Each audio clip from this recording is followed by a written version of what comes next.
Clara havia desaparecido. Ele olhou ao redor, procurando por algum sinal dela, mas não encontrou nada.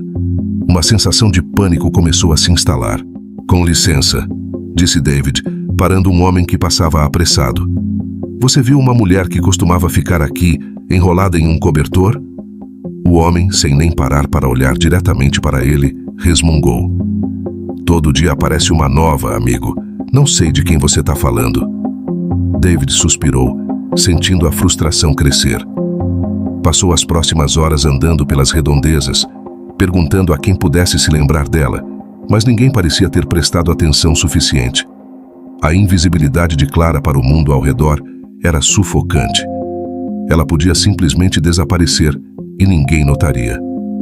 "Você a viu?" perguntou David para um vendedor ambulante que olhava para ele de maneira curiosa. "Não vejo essa moça há alguns dias, acho que sumiu, mas é assim com gente de rua, não é? Um dia estão aqui, no outro... sei lá." O vendedor respondeu enquanto ajeitava seus produtos. David não respondeu, apenas seguiu em frente, lutando contra a sensação de que estava perdendo Clara para sempre. Ele precisava encontrá-la, saber se ela estava bem. Continuou caminhando pelas ruas, parando em abrigos e perguntando aos que viviam nas ruas, mas ninguém tinha informações concretas. Foi então, quase desistindo, que viu um grupo de pessoas reunido em volta de uma praça. Uma ambulância estava estacionada nas proximidades e ele correu até lá, temendo o pior. Quando se aproximou, seu coração afundou ao ver Clara deitada no chão, pálida e tremendo de febre. Ela estava cercada por paramédicos e sua aparência era assustadoramente frágil. "O que aconteceu com ela?"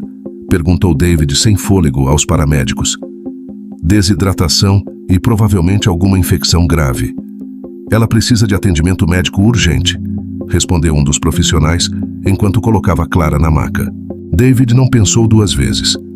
Ele pegou seu celular e ligou para o hospital mais próximo, garantindo que Clara fosse levada a um lugar com o melhor tratamento possível.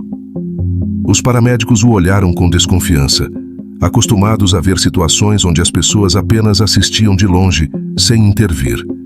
Mas David não era uma dessas pessoas. Dentro da ambulância, ao lado dela, David segurou sua mão gelada. Clara, mesmo no estado debilitado, tentou falar, sua voz saindo fraca e arrastada. "Por que você faz isso?" Clara perguntou, sua respiração pesada. David não sabia exatamente o que responder. A verdade era que ele não entendia completamente sua própria motivação. Talvez fosse um senso de justiça ou culpa por viver uma vida tão privilegiada. Talvez fosse algo mais profundo, algo que ele ainda não conseguia identificar. "Porque eu me importo", disse ele sem hesitar, e percebeu que naquele momento essas palavras eram mais verdadeiras do que ele imaginava. Chegando ao hospital, Clara foi imediatamente internada. David ficou ao seu lado o tempo todo, recusando-se a sair até que soubesse que ela estava estável. Os médicos o informaram de que a situação era séria, mas com o tratamento correto, ela teria chances de se recuperar. Na manhã seguinte, enquanto David estava sentado na sala de espera, aguardando notícias, o médico se aproximou. "Ela está fora de perigo, mas precisamos que ela fique em observação por alguns dias", disse o médico, enquanto folheava o prontuário. David respirou aliviado. "Eu ficarei aqui o tempo que for necessário", disse ele determinado. Quando Clara acordou, ainda fraca, viu David ao seu lado.